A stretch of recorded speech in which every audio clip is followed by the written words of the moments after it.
হরিপদ বাবু, আরো সামান্য রেশন আমাকে দিন না দয়া করে, নইলে আমরা স্বামী স্ত্রী না খেয়ে মরবো। তুই মরিস কি বাঁচিস সেটা আমার দেখবার সময় নেই। আগে টাকা দে, তারপর জিনিস পাবি।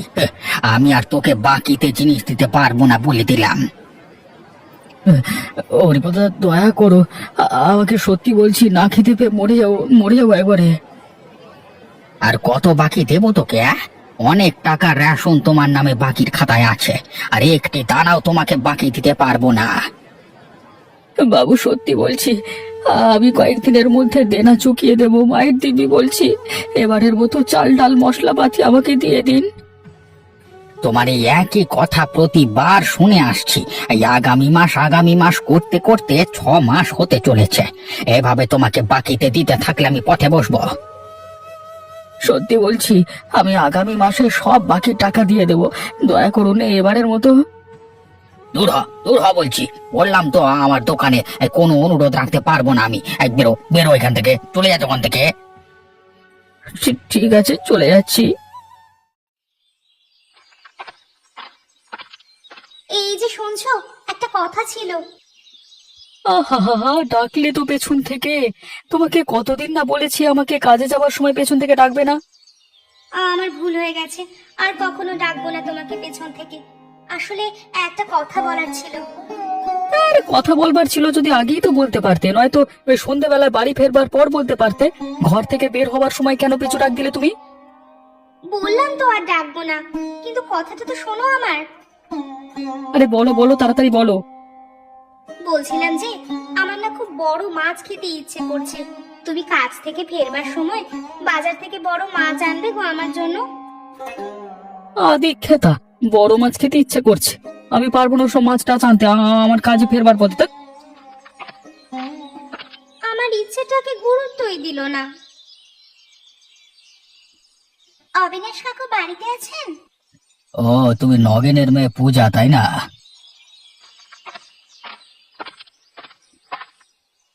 আগে হ্যাঁ অবিনাশ কাকু। কি ব্যাপার, নগেনকে দেখতে পাচ্ছি না অনেকদিন ধরে, সে আমার কাছে আসছে না কেন? বাবার খুব শরীর খারাপ দুদিন ধরে, ওষুধপত্র কেনার টাকা নেই, তাই আমি এসেছি আপনার কাছে কিছু সাহায্য চাইতে। দেখো পূজা, নগেনের আগেও অনেকবার আমার কাছ থেকে নানান মিথ্যে অজুহাত দিয়ে অনেক টাকা মেরেছে। আমি ওকে ভরসা করি না।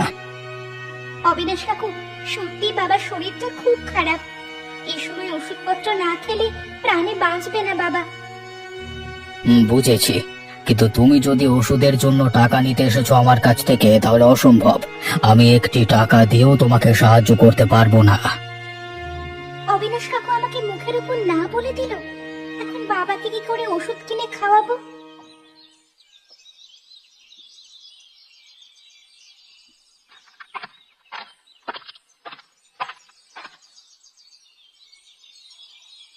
ওহ, তুমি এসে গেছো? কই কই, দেখি দেখি কি এনেছো। খিদেতে পেটটা একেবারে মোচড় দিয়ে উঠছে। কি গো, মুখ লটকে বসে আছো কেন?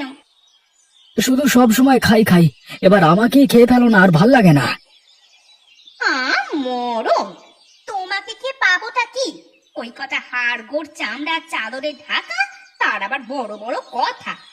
আগে বলো, রেশনের জিনিস কোথায়? হরিপদ বাবু আমাকে আর আসন দেবেন না। আগের থেকে অনেক টাকা আমার নামে ওনার বাকির খাতায় আছে, তাই অনেক অনুরোধ করবার সত্ত্বেও উনি বাকি দিতে রাজি হলেন না। ও মা গো, হরিপদ বাবু মানা করে দিলেন? এবার আমি কি করে খাবো? সেই সকাল থেকে একটা গোটা কাঁঠাল খেয়েছিলাম, ব্যাস ওইটুকানি খেয়ে কি আর থাকা যায় বলো? সাধু কিচ্ছু খায় না যেন, শুধু 1 কেজি দুধের পায়েস খায়, চত্বর। কি বিড়বিড় করে বলছো শুনি? এভাবে হাত গুটিয়ে বসে থাকলে হবে? আমার জন্য খাবার ব্যবস্থা করো, খিদেতে আমার মাথা ঘুরাচ্ছে। তোমার এত খিদে পায় কোত্থেকে শুনি? তোমাকে খাওয়াতে খাওয়াতে আমি ধনে প্রাণে মরে গেলাম, তাও তোমার খিদে মেটাতে পারছি না আমি। কি বললে তুমি? আমি বেশি খাই বলে তোমার হরিপদ কাকুর দোকানে বাকি হয়েছে? ভুলে যেও না, আমি তোমার বিবাহিত স্ত্রী। তুমি আমার ভরণ পোষণের দায়িত্ব নিয়েছো। সেটাই তো আমার জীবনের সব থেকে বড় ভুল, তোমার মতো পেচুক মহিলাকে বিয়ে করা। কি? তুমি আমায় পেটুক বললে? তোমার এত বড় স্পর্ধা? নিজের কথা ভেবেছো একবার? মুড়ে বলদ কোথাকার, বউ খাওয়াতে পারে না। লতা, হরিপদ কাকুর দোকানে তোমার জন্যই এত ধারে পড়েছি আমি। এরপরও যদি বলো আমি তোমার খাবারের জন্য কিছু করি না, তাহলে আর বলবার কিছু নেই। কোন মুখে কথা বলে শুনি? কিছু বলার মুরদ আছে কি তোমার? মুড়ে কোথাকার। লতা, তুমি যদি এভাবে আমাকে কথা শোনাও তাহলে কিন্তু আমি একটা কিছু করে বসবো। আর আর কিছু ভালো লাগছে না আমার। আচ্ছা আচ্ছা, শোনো, একটা কথা বলি। সেসব না করে একটা কাজের কাজ করো, যাতে টাকা পয়সা আসে, বুঝেছো?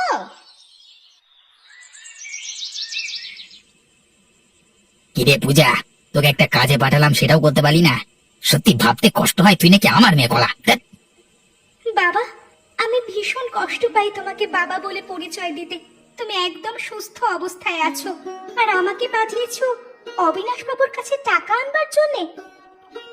হ্যাঁ, পাঠিয়েছিলাম এই ভেবে যে তুই আমার মেয়ে, তোকে বোঝাতে হবে না, তুই ঠিক আমার মতো বুদ্ধি খাটিয়ে অবিনাশ বাবুর কাছ থেকে কিছু টাকা মেরে আনবি। ছি ছি বাবা, তুমি কতটা নিচু হয়ে গেছো। আমাকেও তুমি তোমার স্বার্থে ব্যবহার করতে শুরু করলে। আরে থাম তো, বড় চটর পটর কথা বলছিস। একটা কাজ দিয়েছিলাম, সেটাও পারলি না। মেয়ে মানুষ একটু কান্নার ভান করে দুটো মিষ্টি কথা বললে ইতিমধ্যে লোক পটে যায়, সেখানে বুড়ো অবিনাশকে তুই পটাতে পারলি না। ধিক্কার ধিক্কার তোর, ছি ছি ছি ছি। এ কেমন বাবা? নিজের স্বার্থের জন্য নিজের মেয়েকে যে অসৎ পথে ঠেলে দিতে দ্বিধা করে না। হে ভগবান, আমি কি করি এখন? অবিনাশ বাবু বাড়িতে আছেন? হরিপদদা, আসুন আসুন।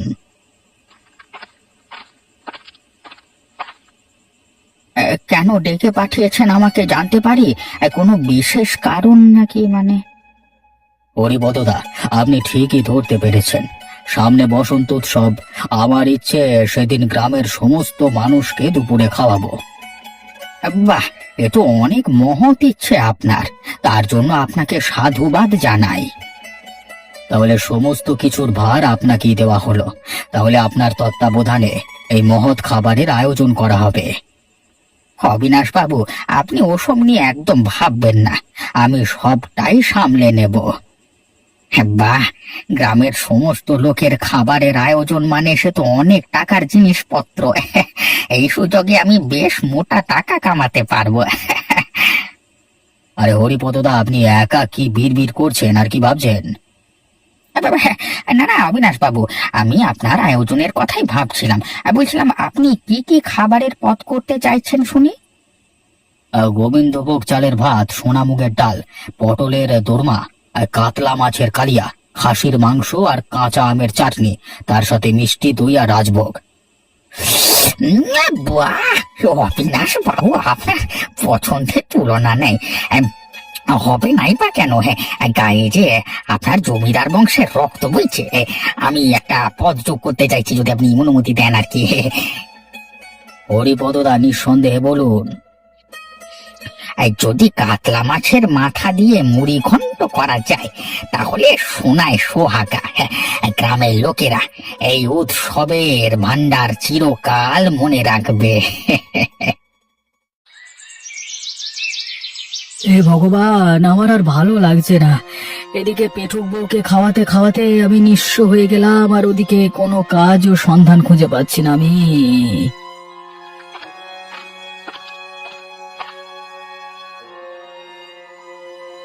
গোপাল জেঠু, তুমি কেন মন খারাপ করে বসে আছো এখানে? জেঠুর সাথে ঝগড়া হয়েছে বুঝি? আর বলিস না, তুই তো জানিস তোর বৌদি একজন পেটুক মহিলা, সারাদিন শুধু খাই আর খাই। কেন গোপাল জেঠু? লতা বৌদি না হয় একটু খেতে ভালোবাসে, তার জন্য তুমি মন খারাপ করে বসে থাকবে? তার এই অত্যাধিক মাত্রায় খাবারের পরিমাণ মেটাতে আমার হরিপদ কাকুর দোকানে অনেক টাকা বাকি পড়ে গেছে। উনি বলেছেন আর একটি দানাও বাকি দেবেন না। ও, এটা তো খুব চিন্তার বিষয়। আচ্ছা পূজা, এবার তুমি বলো কেন এসেছো এখানে? মুখ ভার করে কি ব্যাপার? কি বলি, মনের দুঃখের কথা। বাবার চরিত্রের কথা তো তুমি জানো। কাল অসুস্থ হবার ভান করে আমাকে অবিনাশ বাবুর কাছে ওষুধ কেনার জন্য কিছু টাকা আনতে পাঠায়। হায় হায় রে, শেষমেশ একমাত্র মেয়েটাকেও ছাড়ছে না নগেন, এরপর কি হবে? অবিনাশ বাবু স্পষ্ট বলে দিয়েছেন যে বাবা নাকি আগে অনেক টাকা ওনার থেকে মেরেছেন, তাই ওনার পক্ষে একটি টাকা দেওয়াও অসম্ভব। তোমারও দেখি আমার মতো অবস্থা, একদিকে হরিপদ কাকু, অন্যদিকে লতার চেঁচামেচি। চলে গেলাম গো। হ্যাঁ জেঠু, বাড়ি ফিরে বাবা আমাকে অবিনাশ বাবুর থেকে টাকা আনতে না পারার জন্য অনেক কথা শোনালো।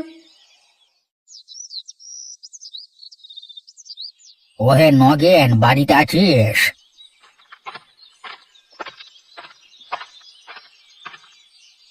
ও হরিপদ কাকু, হঠাৎ আমার বাড়িতে? এক বিশেষ দরকারে তোমার সাহায্য চাই, সে ব্যাপারে কথা বলতে এসেছি। বিশেষ ব্যাপারটা কি জানতে পারি? মোড়ল মশাই আমাকে গ্রামের সমস্ত লোককে নিমন্ত্রণের ভার দিয়েছে। আমার একার পক্ষে এটা সম্ভব হবে না, তাই তোমার সাহায্য চাই। হঠাৎ মোড়ল মশাই গ্রামের সমস্ত লোককে কেন নিমন্ত্রণ দিতে চাইছে? এইবার উনি ওনার বাড়িতে বসন্ত উৎসবের আয়োজন করবেন, তাই গ্রামের সকলকে উপস্থিত থাকবার নিমন্ত্রণ দিতে বলেছেন। হরিপদ কাকু, আমাকে ক্ষমা করবেন, আমি আপনাকে এই ব্যাপারে কোনো সাহায্য করতে পারবো না। আসলে আপনার প্রতি আমার কোনো ক্ষোভ নেই, কিন্তু ওই অবিনাশ বাবুর কোনো কাজে আমি নেই। নগেন, এমন কথা বলো না, অন্তত আমার মুখের দিকে চেয়ে না হয় আমাকে সাহায্য করলে। এত লোকের মহাভোজের আয়োজন আমি একা সামলাতে হিমশিম খাবো, তাই তোমার সাহায্য চাই। মহাভোজ? মোড়ল মশাই মানে মহাভোজের আয়োজন করেছেন? কি কি খাওয়াবেন? কি কি খাওয়াবেন না সেটা বলো। গোবিন্দভোগ চালের ভাত, সোনামুগের ডাল, পটলের দোরমা, কাতলা মাছের কালিয়া, মুড়ি ঘন্ট, খাসির মাংস, কাঁচা আমের চাটনি, মিষ্টি দই, রাজভোগ। কলা আমার জিভ দিয়ে জল টপকাচ্ছে টবাক টবাক করে। কাকু, আমি তোমাকে সাহায্য করতে রাজি আছি, তুমি এত করে যখন বলছো, মানে আমার মানে বুঝতেই পারছো, আমি তোমার কথা কি করে ফেলি বলো? এই মহাভোজ কোনোভাবেই এড়িয়ে যাওয়া যাবে না।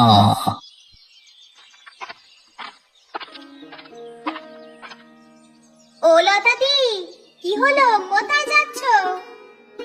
যাচ্ছি ওই পেয়ারা বাগানের দিকে, গিয়ে দেখি কটা পেয়ারা পাওয়া যায় কিনা। তোমার চেহারা অনেক খারাপ হয়ে গেছে, তুমি অনেক শুকিয়ে গেছো গো লতাদি। আর বলিস না, খেতে না পেয়ে আমার চেহারার এই দশা। তোর গোপাল দা একটা কুঁড়ে মানুষ, কোনো কাজই সে করে না, তাই রোজগারও নেই, আর তাই সংসারে তার জন্যই অভাব অনটন।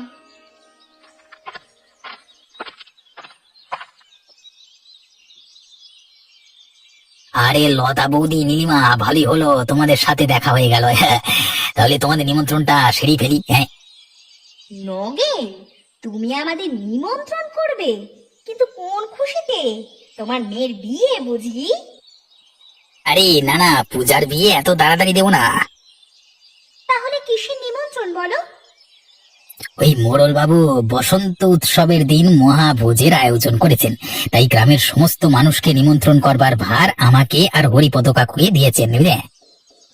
বাহ, এ তো খুশির খবর। আমি সেজে গুজে মোহভোজ খেতে চলে যাব। নগেন, বলো না কি কি খাওয়াবে? এই গোবিন্দভোগ চালের ভাত, সোনামুগের ডাল, আরো অনেক কিছু, আর বলবো না, সেখানে গিয়ে দেখতে পাবে। বাহ, অনেক দিন পর এত ভালো ভালো খেতে পারবো, শুনেই খুশি হলাম। কিন্তু কবে যে সেই দিন আসবে সেই আশাই রইলাম। হ্যাঁ, গোপালের বউ যা পেটুক সব একাই খেয়ে নেবে। আরে 10 জনের খাবার একাই নাকি খেয়ে ফেলে শুনেছি, গোপালদার জন্য করুণা হয়।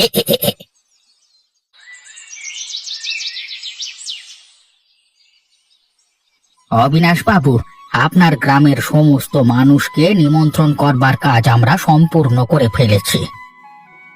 অনেক অনেক অভিনন্দন। হরিপদ বাবু, আপনি না থাকলে আমার পক্ষে এত বড় আয়োজন করা অসম্ভব হতো। সে তো আমি আপনার সাথে সর্বদাই আছি, তবে শুধু আমাকে বললে কি করে হবে? আমি নগেনকেও সাথে করে নিয়েছিলাম, কারণ আমার একার পক্ষে একদমই সম্ভব ছিল না। বেশ বেশ, ভালো করেছো। আমি দুজনের উপর বেজায় খুশি। দুজনে মিলে বাজার, হাট, প্যান্ডেলের ব্যবস্থা সবকিছুই করতে হবে। অবিনাশ বাবু, আপনি চিন্তা করবেন না, আমরা আছি। আপনার সব কাজ আমরা খুব ভালোভাবে সামলে নেব। মহা আনন্দে বড় করে মহাভোজের আয়োজন করো, তার জন্য আমি একটুও কিপটেমি করব না। আরে গ্রামের বসন্ত উৎসবে সমস্ত লোক মহাভোজ খুব আনন্দ করে খাবে।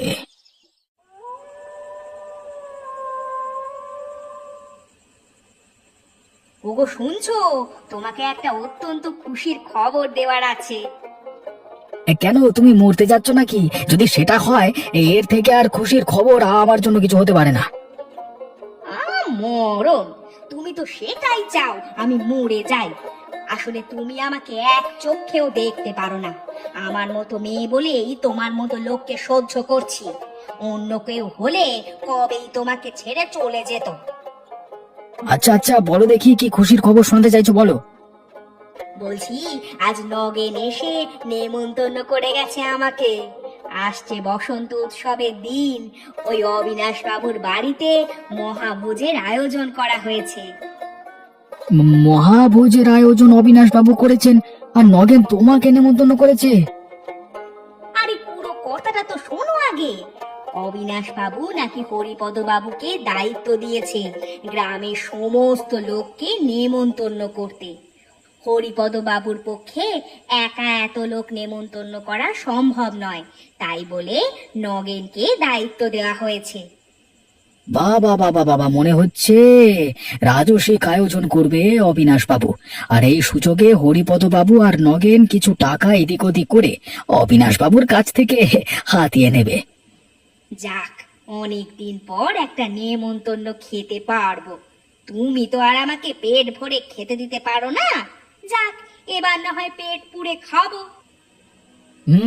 তোমার ওটা পেট নয়, একটা মস্ত বড় কুয়ো। যতই গেলাও সেই কুয়ো আর ভরাট হয় না। লতা, একটা কথা বলে দিচ্ছি, কান খুলে শোনো। তুমি ওই মহাভোজে যেতে পারবে না, কারণ তোমার মতো পেটুক এই গ্রামে আর দুটো নেই। চুপ করো, অলস পুরুষ মানুষ কোথাকার। তুমি কে বলার আমাকে? আমি কোথায় যাব না যাব আমার খাবারের ব্যাপারে তুমি নাক গলাতে এসো না বলছি, নইলে গ্রাম শুদ্ধ অপমান করব, বুঝলে? তোমাকে বারণ করবা সত্ত্বেও তুমি এখনো বসে বসে খেয়ে যাচ্ছ। তোমার ব্যাচের লোকেরা বোধহয় খেয়ে একটা ঘুম দিয়ে ফেললো। তোমার খাওয়া হচ্ছে না, সেই কখন থেকে খেয়ে যাচ্ছ। তুমি খাওয়াচ্ছ না তোমার বাপ খাওয়াচ্ছে শুনি? বেশি কথা বলো না, আমাকে খেতে দাও বলছি, নইলে তোমার বিপদ হবে।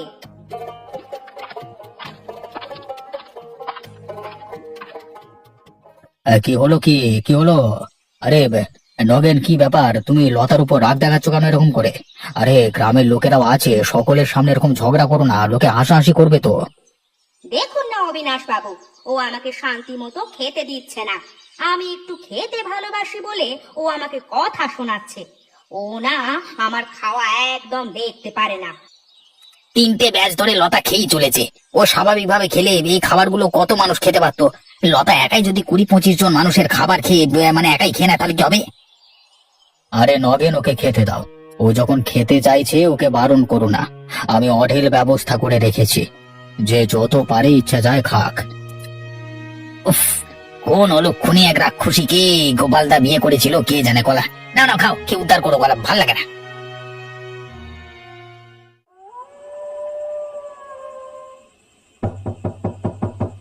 অবিনাশ বাবু, ও অবিনাশ বাবু, একটু দরজাটা খুলবেন, আমি বিপদে পড়ে এসেছি আপনার কাছে। গোপাল, এত রাতে কি হলো আবার? কারোর কোনো বিপদ নাকি? হ্যাঁ, আগে আমার স্ত্রী লতার খুব পেটে যন্ত্রণা করছে। ওকে কতবার বলেছি কম করে খেতে, কিন্তু কে কার কথা শুনে, হাজার বারণ করবার সত্ত্বেও ওর মতো করে মানে হামলে খেয়েছে। এখন পেটের ব্যথায় অস্থির চিৎকার করে কাঁদছে। আরে এটা তো সবাই জানে তোমার বউ খুব পেটুক, কি আর করবার আছে, যার যেমন চরিত্র। তবে লতাকেও একটু ভেবে চিন্তে খেতে হতো। মানে আবার উৎসব বাড়ির রান্না তো একটু মশলাপাতি বেশি দেওয়া হয়, সেসব রান্না পেট ঠেসে খেলে এমনই হয়। সেই জন্যই ওকে আমি আসতে বারণ করেছিলাম। আজকে এই লতার জন্যই আমি ধারে পড়েছি। হরিপদ কাকার দোকানে আজকে অনেক জিনিস ধার হয়ে আছে। এই রাক্ষসীকে খাওয়াতে খাওয়াতে আমি নিজে শেষ হয়ে যাব বাবু। বলে কি এক প্রকার ভালোই হয়েছে, পেটের ব্যথা হয়েছে, এবার হয়তো লতা কিছুটা শিক্ষা পাবে, এক প্রকার তুমি নিস্তার পাবে।